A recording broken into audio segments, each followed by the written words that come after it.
Assalamualaikum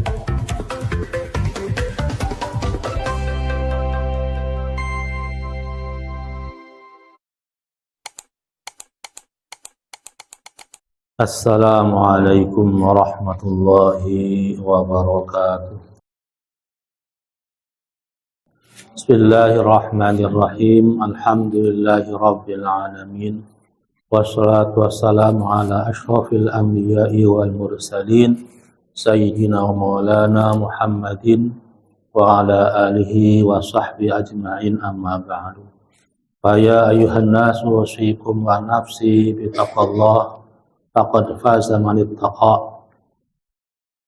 Hadratul muhtaram wal mukarram, bapak-bapak, ibu-ibu, jamaah yang dirahmati Allah Subhanahu wa taala. Bismillahirrahmanirrahim. Kita sampai kepada tentang bersyukur pada Allah Subhanahu wa taala terhadap nikmat-nikmat yang Allah karuniakan pada kita. Bahkan Allah terangkan, barang siapa yang bersyukur maka Allah akan tambah nikmat tersebut, dan barang siapa yang kufur terhadap nikmat Allah maka sesungguhnya siksa Allah, azab Allah sangat pedih. Kemudian Sayyid Asy-Syarif Abdullah Al-Haddad menjelaskan dalam kitab ini bahwasanya puncak rasa syukur kita kepada Allah Subhanahu wa taala yaitu dengan mentaati perintah Allah Subhanahu wa taala. Maka itu adalah merupakan bentuk rasa syukur kita yang paling tinggi adalah dengan mentaati perintah Allah Subhanahu wa taala.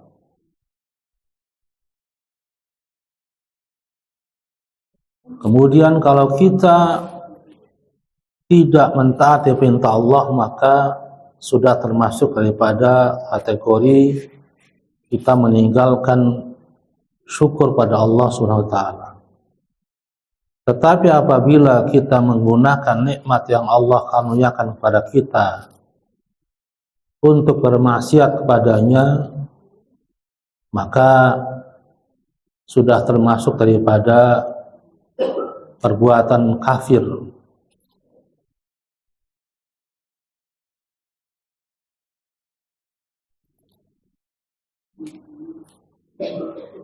Kemudian Allah tidak akan pernah mencabut nikmat terhadap seseorang selama orang tersebut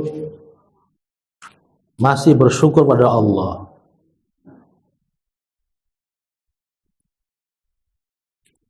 Dan Allah bisa merubah rasa nikmat menjadi nikmat, menjadi bencana apabila orang tersebut sudah meninggalkan bersyukur terhadap nikmat Allah Subhanahu wa taala.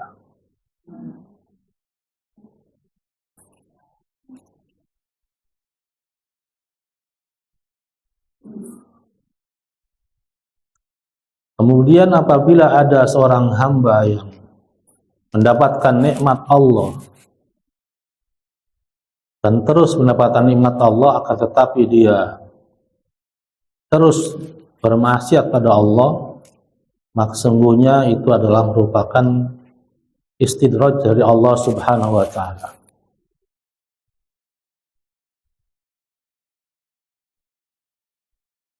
Sehingga pun Allah berfirman dalam Al-Qur'an, sanastadrijuhum min haitsu la ya'lamun.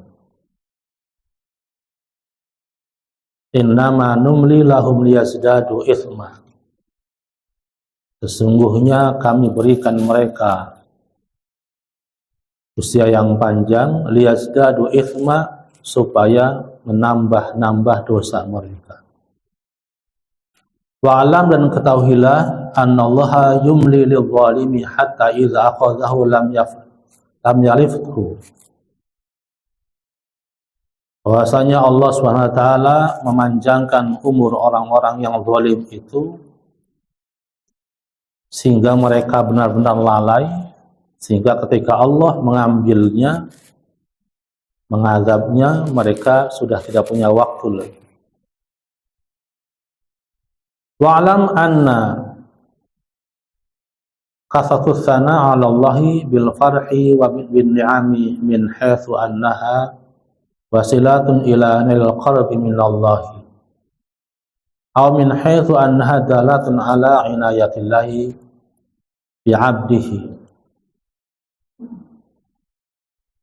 Wa'lam, dan ketahuilah bahwasanya anna kasatun sana 'ala Allahi bil farhi bin ni'ami min haitsu annaha wasilatun. Ketahuilah bahwasanya memperbanyak pujian pada Allah Subhanahu wa taala dengan rasa yang senang, yang gembira atas nikmat-nikmat yang kita rasakan, yang kita nikmati dari Allah. In haitsu annaha wasilatun ila nilil qarbi min Allah, dan itu dijadikan kita sebagai wasilah, sebagai cara atau alat ila nilil qarbi min Allah, untuk mendekatkan diri kepada Allah Subhanahu wa taala. Aw min haitsu annaha dalatun ala inayatillah bi 'abdihi, bahkan menjadi satu bukti bahwasanya itu merupakan pertolongan Allah SWT terhadap hambanya. Jadi rasa syukur kita kepada Allah ditunjukkan dengan memperbanyak pujian pada Allah SWT dengan rasa senang, gembira sekali atas nikmat-nikmat yang Allah berikan kepada kita. Kita ini termasuk hamba-hamba Allah yang, kalau bahasa kitanya mah apa ya, bentongor itu ya, bahasa Cirebonnya mah, Masya Allah. Allah tidak pernah mengurangi sedikit pun, dan kita selalu merasakan setiap detiknya nikmat-nikmat yang Allah berikan kepada kita. Tetapi kita bagaimana selalu berpikir untuk meninggalkan perintah Allah. Ini merupakan perbandingan yang terbalik. Nikmat Allah yang kita rasakan setiap detik hadir, cuman kita nggak ngerasa. Padahal nikmat Allah luar biasa. Di antara nafas kita yang Allah berikan pada kita, luar biasa nikmatnya. Salah satu bentuk nikmat dari Allah yaitu nafas kita. Setiap detik kita hirup, dan itu gratis. Akan tetapi perintah Allah yang datang tidak setiap waktu, ketika melaksanakannya berat, tanggung. Perintah Allah yang wajib sehari 5 kali sholat, ketika datang waktunya, datang waktu sholat zuhur, kita melaksanakannya dengan rasa enggan, padahal nikmatnya kita hirup terus. Abot alot bahasa kitanya, tanggung, belum kelar kerjaan saya. Apalagi yang kerjaannya bengkel, nunggu belum datang pelanggan, tiba-tiba jam 11 datang pelanggan. Pak, beresin motor saya, Pak. Diberesin, nggak kelar sejam. Datang waktu zuhur, tangan masih belepotan dengan oli, dengan semacam.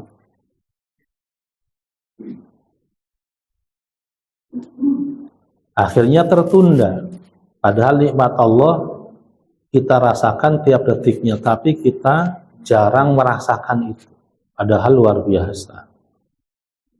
Bayangkan orang yang Allah cabut nikmatnya sedikit saja, Allah kurangi saja, dengan dikasih asma, napasnya bengek.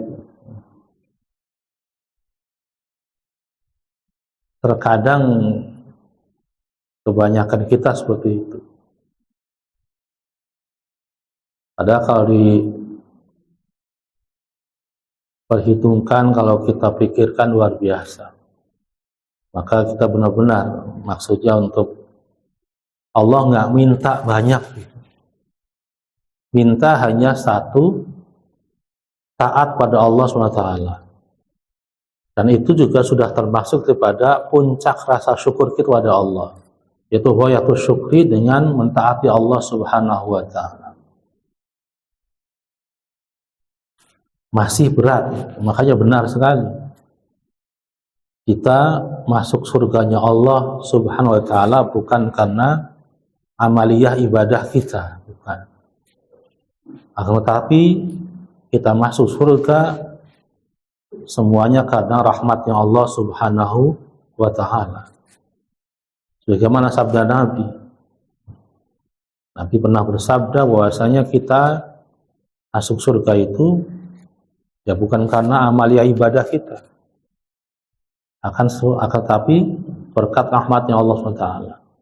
Sampai sahabat bertanya, termasuk antum ya Rasulullah? Termasuk saya. Karena untuk dibandingkan dengan nikmat Allah dengan amal ibadah kita ya jauh sekali. Sehingga akhirnya ada satu riwayat, ada umat Nabi Musa yang umurnya 500 tahun lebih, bahwasanya dimasukkan surga oleh Allah SWT, kemudian protes beliau, ya Allah, saya ini ibadah 500 tahun tanpa berkurang sedikit pun. Kira-kira saya di surga berapa lama? Ya sudah, selama 500 tahun saja. Karena firman Allah bukan karena atas amal ibadah kamu masuk surga, akan tetapi atas rahmat Allah Subhanahu wa Ta'ala. Karena kalau dibandingkan dengan nikmat Allah yang luar biasa banyaknya, tidak sebanding sama sekali.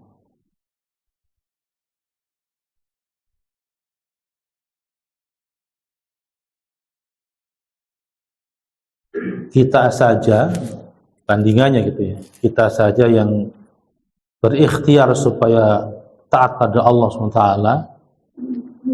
masuk surga itu bukan karena amal ibadah. Bagaimana dengan orang-orang yang durhaka sama Allah SWT? Apakah pantas kira-kira untuk Allah masukkan ke dalam surganya? Sementara nikmat Allah tercurah atas mereka, sementara mereka, nikmat yang Allah berikan kepada mereka, mereka jadikan sebagai wasilah sarana untuk bermaksiat pada Allah Subhanahu wa Ta'ala. Wal'iyadhu billah.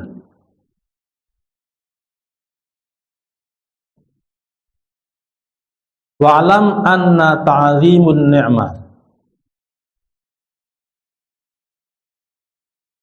Wa'alam anna ta'ziman ni'mati bisyukri 'alaiha wa in kanat shaghiratan.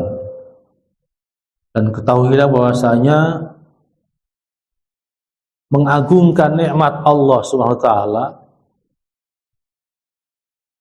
disyukri dengan rasa syukur yang besar, dengan rasa syukur yang luar biasa, 'alaiha, atas nikmat tersebut, wa in kanat shaghiratan, walaupun nikmat yang kita dapat bentuknya kecil, itu kita diperintahkan di sini untuk mengagungkan nikmat tersebut karena datangnya dari Allah Subhanahu wa Ta'ala, walaupun bentuk nikmatnya kecil.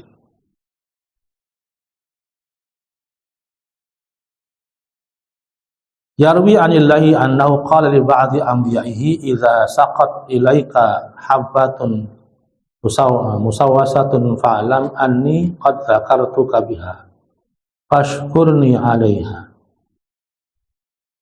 Diriwayatkan bahwasanya Allah Subhanahu wa Ta'ala berfirman kepada sebagian para nabinya, idza saqtu ilaika habbatan musawwasatan fa'lam anni qad dzakartuka biha. jika aku berikan kepadamu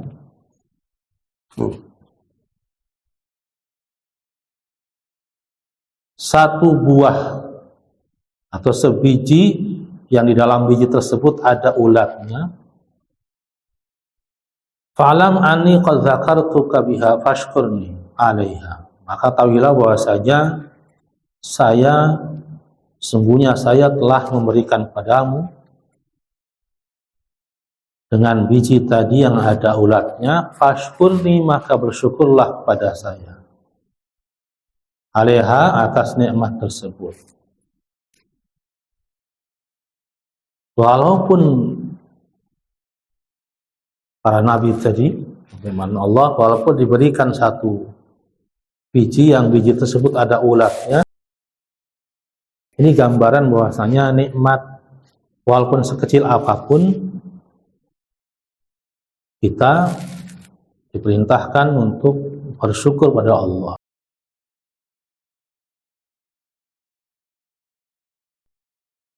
Ini gambaran kepada para nabi Allah ketika mendapatkan nikmat walaupun bentuknya sebutir biji yang di dalamnya ada ulatnya, bahwasanya itu nikmat dari Allah.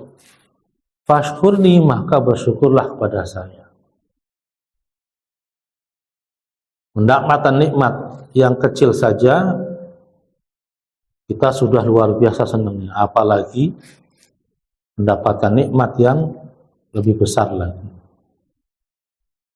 Sehingga satu saat Rasulullah SAW dalam suatu riwayat rada iri, rada protes pada Allah. Pernah iri terhadap nikmat yang Allah berikan pada nabi-nabinya, terutama Nabi Sulaiman. Nabi Sulaiman Allah berikan mukjizat, kemudian nikmat menjadi raja yang luar biasa, yang paling kaya. Kemudian mempunyai kendaraan angin. Sehingga Rasulullah SAW pada protes. Tapi protesnya tadi menyebabkan beliau nangis luar biasa. Sehingga Allah tegur nikmat Allah yang sehari-hari Allah berikan pada Rasulullah sebetulnya lebih besar daripada kerajaan yang Allah berikan pada Nabi Sulaiman. Nabi Muhammad lahir dalam keadaan yatim, kemudian besar sedikit meninggal ibunya, dan semuanya itu nikmat dari Allah yang Allah ingin supaya Rasulullah SAW tersebut tidak di bawah pendidikan siapapun kecuali di bawah pendidikan Allah SWT. Sehingga dalam satu hadis Rasulullah bersabda, "Adabani Rabbi fahsana ta'dibi." Sehingga Rasulullah adalah satu-satunya Rasul yang langsung dididik oleh Allah Subhanahu wa Ta'ala, tidak oleh orang tuanya. Maka hadisnya, adabani Rabbi fahsana ta'dibi. Allah telah mendidik saya sehingga itulah sebaik-baik didikan. Sehingga ketika Rasulullah sendiri salah pun langsung Allah tegur. Dalam surat Abasa wa Tawalla Allah langsung tegur.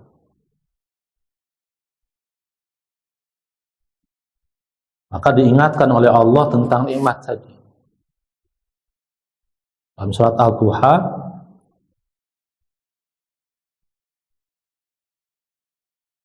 Allah sudah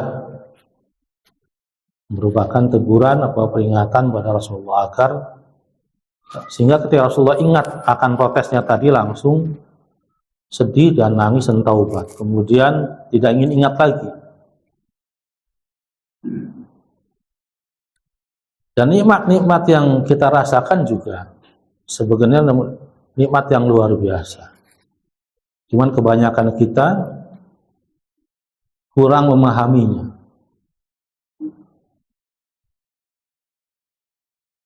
Maka di sini firman Allah pada para nabi-nabi, sebagian para nabi adalah walaupun diberikan nikmat berupa biji yang dalamnya ada ulatnya, karena datangnya dari Allah, fashkurni, maka hendaklah bersyukur kepada saya. Dan nikmat Allah tersebut tidak akan pernah Allah cabut dari seorang hamba sehingga hamba tersebut mencabutnya. Bagaimana mencabut nikmat Allah terhadap diri hamba adalah ketika hamba tersebut sudah tidak mau bersyukur pada Allah Subhanahu wa Ta'ala.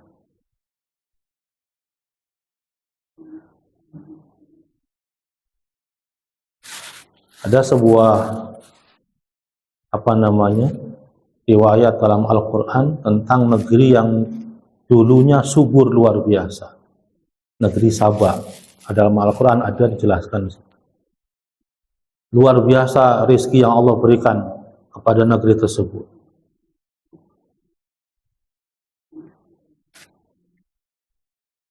Sawahnya subur, kebunnya luar biasa.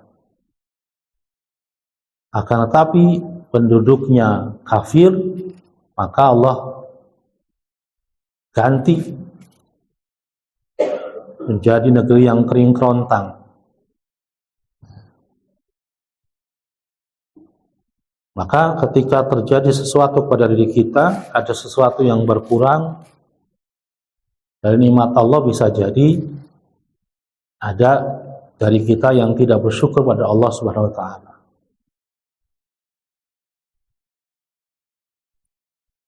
Karena Allah sekali lagi tidak akan pernah merubah nikmat yang Allah berikan pada satu kaum atau seorang, kecuali orang tersebut merubahnya,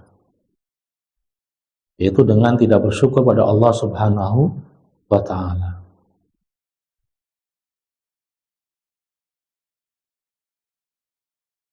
Wa'lam anna tahaddutsa bin ni'ami ghaira khurujin ila ma yuhamu tasiyatun nafsi fi diniyat.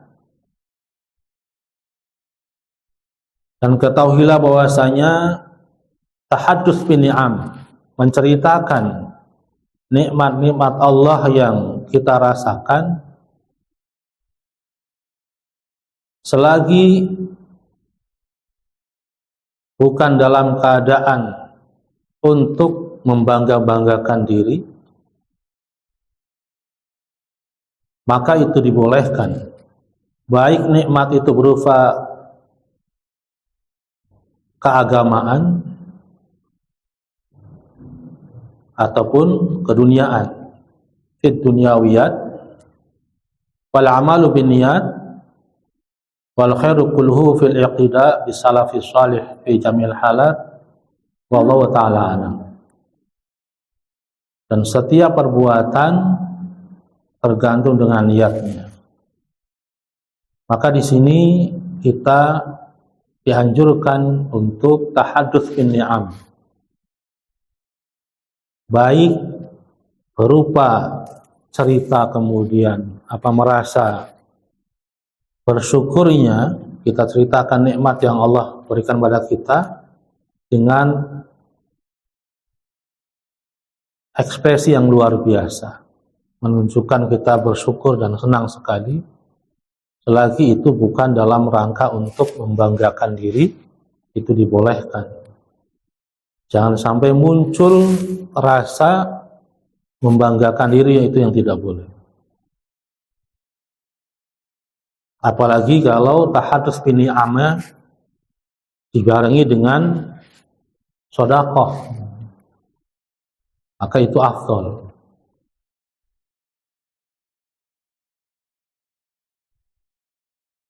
Dan selagi kita melakukan itu, tetap harus dibarengi dengan niat yang ikhlas lillahi ta'ala.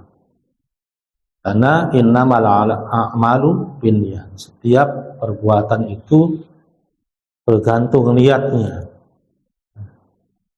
Dan dalam tahadduts bin ni'am tersebut juga kita harus berhati-hati dalam artian menyampaikannya dengan ekspresi yang bahagia kepada orang lain.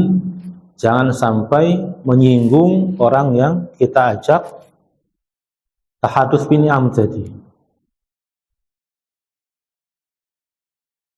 Paling tidak sampai orang tersebut juga ikut merasakan nikmat yang kita ceritakan. Mendapatkan karunia dari Allah, kita senang, orang lain juga yang mendengarnya ikut senang.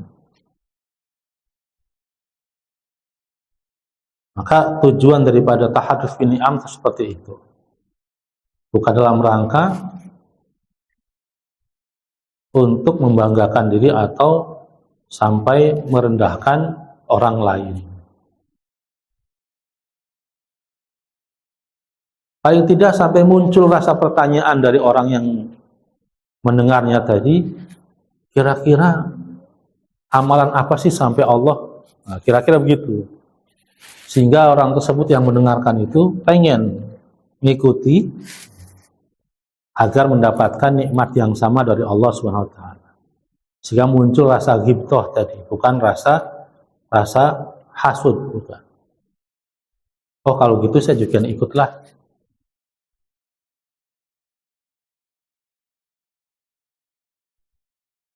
Ini yang namanya tahadduts bin ni'am. Menceritakan kenikmatan yang kita peroleh dari Allah Subhanahu wa taala sehingga memunculkan motivasi bagi orang lain untuk mengikuti. Wal khairu kulluhu fil iqtida bis salafis salih. Dan yang lebih baik adalah semuanya ketika kita mengikuti bagaimana orang-orang terdahulu yang saleh dalam tahadduts bin ni'am. Wa 'alaika bizuhdi fid dunya fa innahu basyirus sa'adati wa mazharul inayati wa unwanul wilayati wa kama anna hubbud dunya ra'su kullu khati'atin wa kadzalika yakunu ba'daha ra'su kullu ta'atin. Ini pasal yang baru. Wa 'alaika, dan hendaklah kita bizuhdi fid dunya, untuk memiliki rasa zuhud terhadap dunia. Fa innahu basyirus sa'adati, karena sungguhnya zuhud tersebut adalah merupakan sumber kebahagiaan.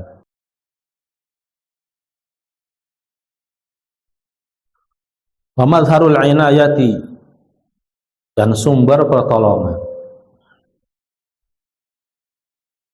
Unwanul wilayati, dan alamat atau tanda-tanda kewalian. Wa kama anna hubbud dunya ra'su kulli khati'atin.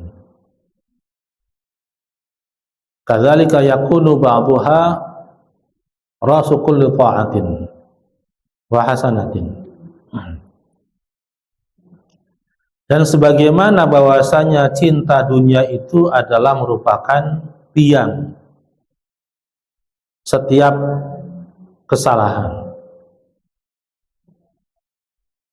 Bahwasanya cinta dunia itu merupakan faktor utama seluruh perbuatan buruk. Kadzalika yakunu ba'dhuha ra'su kulli ta'atin. Maka begitu juga sebaliknya, zuhud adalah merupakan sebab utama setiap ketaatan dan kebaikan. Wa yakfika mazhadan fid dunya, dan cukuplah kalian supaya menjadi orang yang zuhud dalam dunia. Tidak menjadikan dunia sebagai ukuran utama. Orang yang cinta dunia akan mengarahkan orang tersebut untuk satu, menjadi orang yang pelit. Karena baginya setiap usaha yang ia dapatkan, kemudian mendapatkan, maka baginya itu usaha dia, bukan dari Allah. Dan dia menjadi budak daripada dunia tersebut. Sementara cinta dunia di sini adalah merupakan tiang segala macam kesalahan. Di antara pertama tandanya adalah dia menjadi orang pelit. Kaya, tapi pelit, berarti dalam dirinya ada cinta dunia. Dan Rasulullah SAW sendiri luar biasa.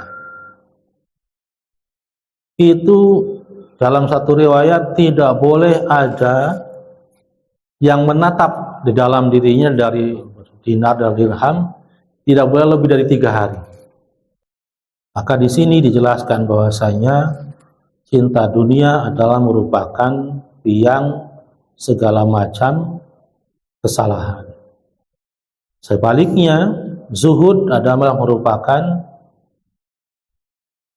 biang segala macam ketaatan dan kebaikan.